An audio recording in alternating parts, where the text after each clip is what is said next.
नमस्कार दोस्तों, स्वागत है आपका हमारे YouTube चैनल संतोष टेरिया में। आज हम जीके के चौथे पार्ट को सॉल्व करेंगे। तो इससे पहले यदि आप चैनल पर नए हैं तो चैनल को सब्सक्राइब जरूर करें और साइड पर बने बेल आइकन को प्रेस करें, जिससे कि आपको लेटेस्ट वीडियो का नोटिफिकेशन मिलता रहे। वीडियो को अपने दोस्तों के साथ शेयर ज़रूर करें।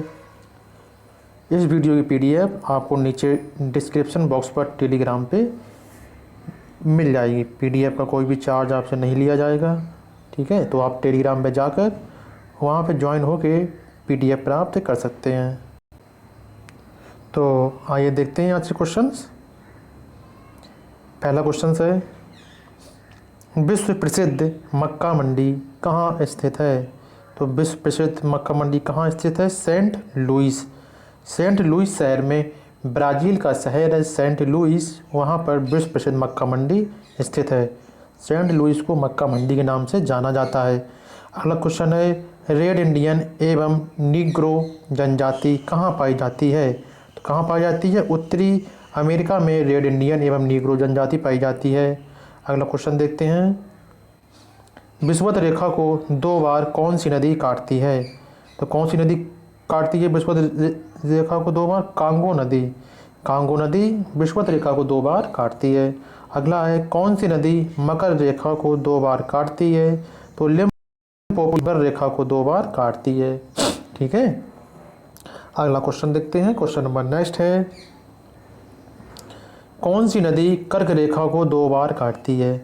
तो माही नदी कर्क रेखा को 2 बार काटती है, ठीक है।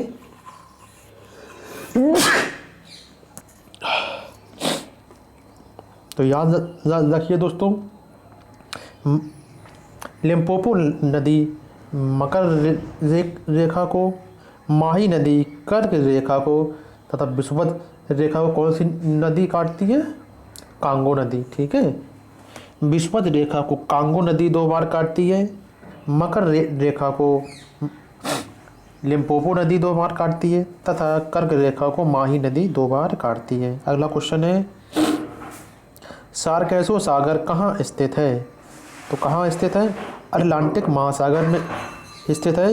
इसको बिना तट का सागर भी कहते हैं, ठीक है। अगला क्वेश्चन देखते हैं। क्वेश्चन नंबर नेक्स्ट है,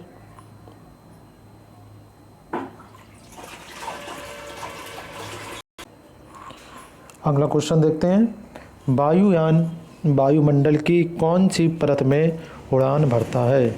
तो कौन सी परत में भरता है? समताप मंडल। समताप मंडल में वायुयान वायुमंडल की परत में उड़ान भरता है। समताप मंडल में वायुयान उड़ान भरते हैं। अगला क्वेश्चन है, मौसम संबंधी घटनाएं किस मंडल में होती हैं? तो क्षोभ मंडल में मौसम संबंधी घटनाएं होती हैं। अगला क्वेश्चन देखते हैं, संचार उपग्रह किस मंडल में स्थापित किए जाते हैं? तो संचार उपग्रह आयन मंडल में स्थापित किए जाते हैं। अगला क्वेश्चन है, किर्गिज जनजाति अपने रहने के आवास को क्या कहते हैं? तो किर्गिज जनजाति अपने रहने के आवास को क्या कहते हैं? युर्त कहते हैं, ठीक है, युर्त किर्गिज जनजाति। और एस्किमो जनजाति के लोग अपने घर को क्या कहते हैं? तो एस्किमो जनजाति के लोग अपने घर को इग्लू कहते हैं, ठीक है, इग्लू कहते हैं एस्किमो जनजाति के। और किर्गिज जनजाति के लोग अपने घर को युर्त कहते हैं। अगला क्वेश्चन देखते हैं। क्वेश्चन नंबर नेक्स्ट है, कर्क रेखा भारत के कितने राज्यों से होकर गुजरती है? तो कर्क रेखा भारत के 8 राज्यों से होकर गुजरती है। कौन कौन से 8 राज्य हैं? मध्य प्रदेश, गुजरात, राजस्थान, मिजोरम, झारखंड, पश्चिम बंगाल, छत्तीसगढ़ और त्रिपुरा। इन 8 राज्यों से होकर गुजरती है। आप इसको ट्रिक से भी याद कर सकते हैं। 8 राज्य, ट्रिक क्या है कि मगरमच्छ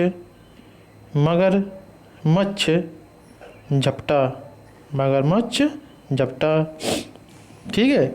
माँ से मध्य प्रदेश, गा से गुजरात, रा से राजस्थान और माँ से मिजोरम और झ से हमारा छत्तीसगढ़, ठीक है, झ से झारखंड, पा से पश्चिम बंगाल और टा से त्रिपुरा, ठीक है।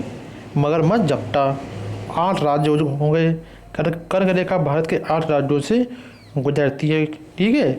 मध्य प्रदेश, माँ से गा से गुजरात, राजस्थान, मिजोरम, छत्तीसगढ़, झारखंड, पश्चिम बंगाल और त्रिपुरा, ठीक है। अगला क्वेश्चन देखते हैं। क्वेश्चन नंबर नेक्स्ट है हमारे पास, बांग्लादेश की सीमा से कितने भारतीय राज्य सटे हैं? कितने सटे हैं? 5 राज्य हैं जो भारतीय सीमा से सटे हुए हैं। कौन से हैं? मिजोरम, त्रिपुरा, असम, मेघालय और पश्चिम बंगाल, ठीक है।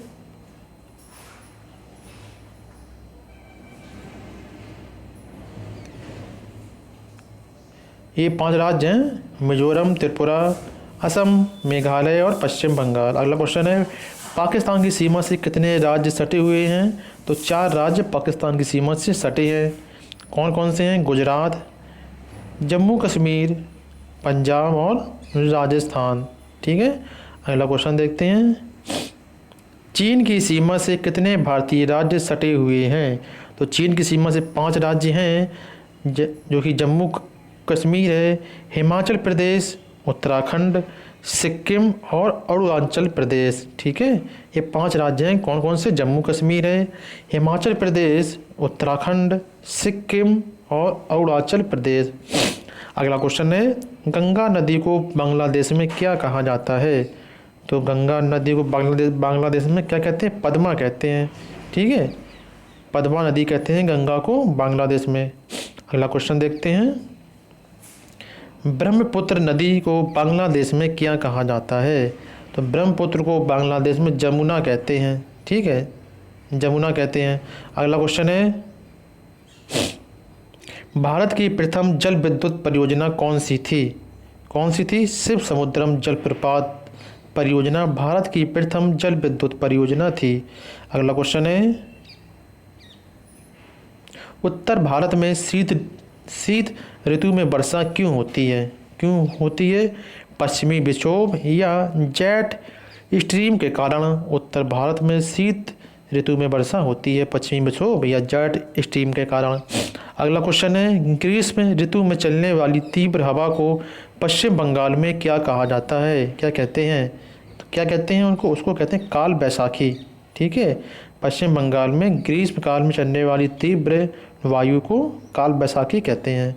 अगला क्वेश्चन है, भारत का सबसे बड़ा बंदरगाह कौन सा है? तो सबसे बड़ा बंदरगाह भारत का कौन सा? मुंबई, ठीक है।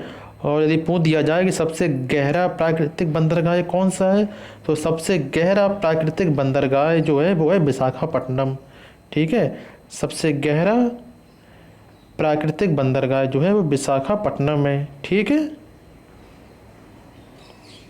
विशाखापट्टनम। और सबसे बड़ा मुंबई है। मुंबई को क्या कहते हैं? मुंबई बंदरगाह को क्या कहते हैं? नेवा शेवा बंदरगाह, नेवा शेवा बंदरगाह। मुंबई बंदरगाह को नेवा शेवा बंदरगाह कहते हैं। अगला क्वेश्चन है, नर्मदा और ताप्ती नदी के बीच कौन सी पर्वतमाला स्थित है? कौन सी है? सतपुड़ा पर्वतमाला नर्मदा और ताप्ती नदियों के बीच में स्थित है। अगला क्वेश्चन देखते हैं, रबी की फसलें कौन कौन होती हैं? कौन कौन सी होती हैं? गेहूँ, चना, मटर, सरसों, जौ, ये सारी रबी की फसलें होती हैं। ये फसलें जो हैं अक्टूबर और नवंबर के बीच में बोई जाती हैं। ये फसलें जो हैं अक्टूबर और नवंबर के मध्य में बोई जाती हैं, ठीक है, तथा मार्च और अप्रैल के मध्य में इनको काट लिया जाता है। रबी की फसलें गेहूँ, चना, मटर, सरसों, जौ। अगला देखिए, खरीफ की फसलें कौन कौन होती हैं?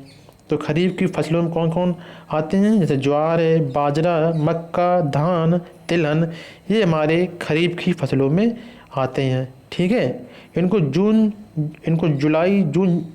जून और जुलाई के मध्य में बो दिया जाता है, ठीक है, तथा अक्टूबर और नवंबर के मध्य में इनको काट लिया जाता है खरीफ की फसलों को, ठीक। ज्वार, बाजरा, मक्का, धान और तिलहन, अगला क्वेश्चन है, क्वेश्चन नंबर नेक्स्ट है, मकराना संगमरमर की खान कहाँ स्थित है? कहाँ है? राजस्थान में स्थित है मकराना संगमरमर की खान। अगला क्वेश्चन है, पोंग बांध तथा थीन बांध कहाँ किस नदी पर स्थित है? तो पोंग बांध जो है वो हमारा व्यास नदी पर स्थित है तथा थीन बांध जो है वो हमारा रावी नदी पर स्थित है। ठीक है, अगला क्वेश्चन देखते हैं, 3 जनवरी को सूर्य तथा पृथ्वी के बीच न्यूनतम दूरी होती है, जिसे क्या कहते हैं? 3 जनवरी को सूर्य तथा पृथ्वी के बीच न्यूनतम दूरी होती है। समझ लीजिए 3 जनवरी को इतनी ज़ोर से ठंड पड़ती है, लेकिन फिर भी सूर्य और पृथ्वी बिल्कुल नज़दीक होते हैं, फिर भी ठंड पड़ती है ना। तो 3 जनवरी को सूर्य तथा पृथ्वी के बीच न्यूनतम दूरी होती है, जिसे क्या कहते हैं? उसको कहते हैं उपसौर। क्या कहते हैं? उपसौर। इंग्लिश में यदि दे दें क्या कहेंगे? पेरीहेलियन। ठीक है, उपसौर या पेरीहेलियन। अगला क्वेश्चन है, 4 जुलाई को सूर्य और पृथ्वी के बीच अधिकतम दूरी होती है, लेकिन फिर भी इतनी तेज गर्मी पड़ती है। जब सूर्य दूर भी है फिर भी गर्मी पड़ती है ना। देखिए 4 जुलाई को सूर्य और पृथ्वी के बीच अधिकतम दूरी होती है, तो उसे क्या कहते हैं? उसे कहते हैं अपसौरिक। क्या कहते हैं? अपसौरिक, या इंग्लिश में कहें तो एपीहीलियन। ठीक है, एपीहीलियन। न्यूनतम दूरी हो तो क्या कहेंगे? उपसौर, और अधिकतम दूरी हो तो अपसौर। ठीक है, पेरीहीलियन और एपीहीलियन। अगला क्वेश्चन देखते हैं, क्वेश्चन नंबर नेक्स्ट है, 0 डिग्री अक्षांश एवं 0 डिग्री देशांतर रेखा कहाँ स्थित है? कहाँ है? अटलांटिक महासागर में स्थित है 0 डिग्री अक्षांश एवं 0 डिग्री देशांतर रेखा। अगला क्वेश्चन है, कर्क रेखा, विषुवत रेखा एवं मकर रेखा तीनों किस महाद्वीप से गुजरती हैं? तो तीनों अफ्रीका महाद्वीप से होकर गुजरती हैं। अगला क्वेश्चन है, दल बदल विरोधी अधिनियम कब पारित हुआ था? कब हुआ था? 52वां संविधान संशोधन 1985 में दल बदल संबंधी अधिनियम पारित हुआ था। ठीक है, यह संविधान की 10वीं अनुसूची में है। ठीक है, कौन सी है? 10वीं अनुसूची में। अगला क्वेश्चन देखते हैं, आपातकाल की घोषणा के लिए संसद की स्वीकृति जरूरी है कब? 1 माह के भीतर। संसद को 1 माह के भीतर स्वीकृति देनी पड़ेगी आपातकाल की। ठीक है, अगला क्वेश्चन देखते हैं, सर्वप्रथम 1951 में राष्ट्रपति शासन कहाँ लागू हुआ था? कहाँ हुआ था? पंजाब राज्य में सर्वप्रथम राष्ट्रपति शासन लागू हुआ था। अगला क्वेश्चन है, सर्वाधिक समय तक राष्ट्रपति शासन कहाँ पर रहा था? पंजाब में ही सर्वाधिक समय तक राष्ट्रपति शासन रहा था। अगला क्वेश्चन देखते हैं, प्राक्कलन समिति में कितने सदस्य होते हैं? तो कितने होते हैं? 30 सदस्य। प्राक्कलन समिति में 30 सदस्य होते हैं, जो कि केवल लोकसभा के ही होते हैं। ठीक है, केवल लोकसभा के ही 30 सदस्य होते हैं प्राक्कलन समिति में। अगला क्वेश्चन देखते हैं, लोक लेखा समिति में कितने सदस्य होते हैं? तो लोक लेखा समिति में 22 सदस्य होते हैं। कितने होते हैं? 22 सदस्य, जिसमें से 15 सदस्य जो हैं लोकसभा के होते हैं और 7 सदस्य जो हैं राज्यसभा के होते हैं। टोटल 22 सदस्य होते हैं, 15 लोकसभा के और 7 राज्यसभा के। अगला क्वेश्चन है, भारत में पंचायती राज व्यवस्था किस समिति की सिफारिश पर शुरू की गई? तो किस समिति की सिफारिश पर? बलवंत राय मेहता की सिफारिश पर पंचायती राज व्यवस्था शुरू हुई थी। ठीक है, अगला क्वेश्चन देखते हैं, क्वेश्चन नंबर नेक्स्ट है, सर्वप्रथम नगर निगम की स्थापना कहाँ की गई? तो सर्वप्रथम नगर निगम की स्थापना कहाँ की गई थी? मद्रास में। ठीक है, अगला क्वेश्चन है, प्रश्नकाल के ठीक बाद के समय को क्या कहते हैं? तो प्रश्नकाल के ठीक बाद के समय को शून्यकाल कहा जाता है। ठीक है, अगला क्वेश्चन देखते हैं, सब्सक्राइब करें दोस्तों तथा अपने दोस्तों के साथ वीडियो को शेयर जरूर करें। शेयर करना ना भूलें। आपको इस वीडियो की PDF टेलीग्राम चैनल पर मिल जाएगी और इसकी लिंक आपको डिस्क्रिप्शन बॉक्स में दे दी गई है। ठीक है, आप वहाँ पे जाकर PDF डाउनलोड कर सकते हैं। अगला क्वेश्चन देखते हैं, ऐसे कौन से प्रधानमंत्री थे जिन्होंने एक भी दिन संसद का सामना नहीं किया था? कौन से थे ऐसे प्रधानमंत्री? चौधरी चरण ऐसे प्रधानमंत्री थे जिन्होंने संसद का एक भी दिन सामना नहीं किया था। अगला क्वेश्चन है, संविधान में मौलिक कर्तव्य कब जोड़े गए? तो कब जोड़े गए मौलिक कर्तव्य? 42वां संविधान संशोधन 1976 के तहत मौलिक कर्तव्य जोड़े गए थे। मौलिक कर्तव्य कहाँ से लिए गए हैं? रूस से। ठीक है, याद करते चलिए।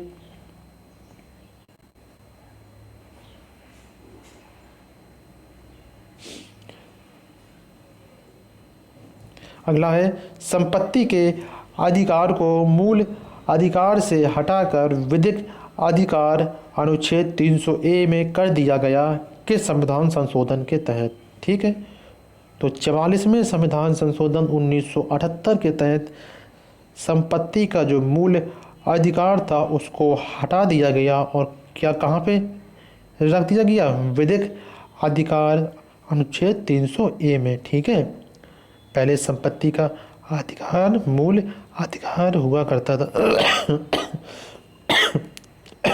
अगला क्वेश्चन देखते हैं, क्वेश्चन नंबर नेक्स्ट है,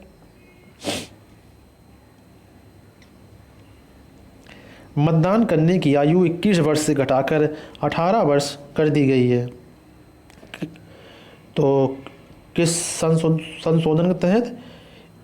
61वां संविधान संशोधन 1989 के तहत मतदान करने की आयु 21 वर्ष से घटाकर 18 वर्ष कर दी गई। अगला क्वेश्चन है, पृथ्वी तल से नीचे या ऊपर जाने पर जी का मान में क्या परिवर्तन होता है?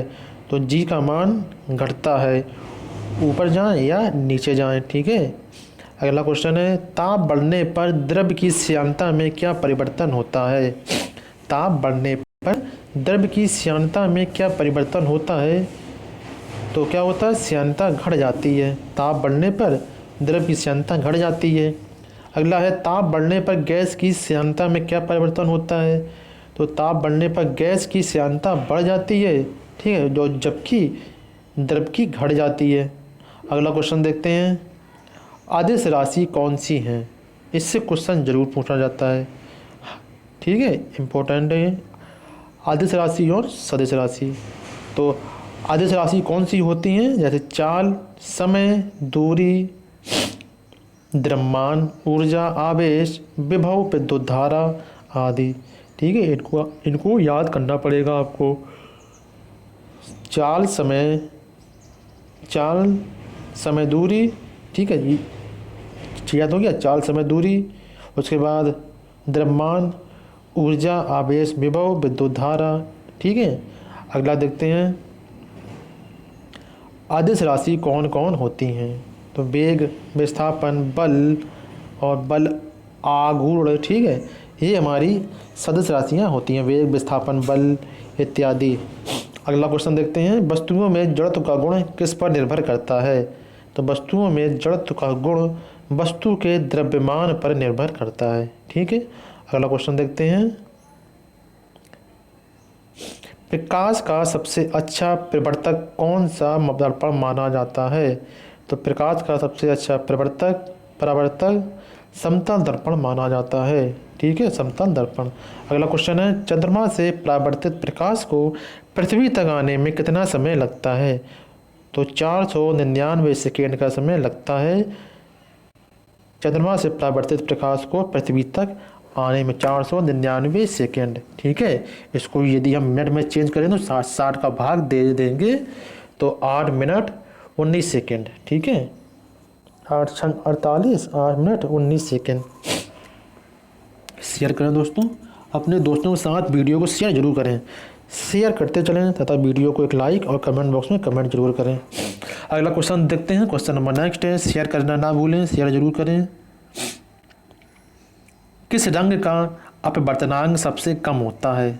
तो लाल रंग का अपवर्तनांक सबसे कम होता है। अगला है, किस रंग का अपवर्तनांक सबसे ज़्यादा होता है? तो बैंगनी रंग का अपवर्तनांक सबसे ज़्यादा होता है। ठीक है, अगला क्वेश्चन है, किस रंग की तरंग दैर्घ्य सबसे ज़्यादा होती है? तो लाल रंग की तरंग दैर्घ्य सबसे ज़्यादा होती है, जबकि लाल रंग का अपवर्तनांक सबसे कम होता है। ठीक है। अगला है, किस रंग की तरंग दैर्घ्य सबसे कम होती है?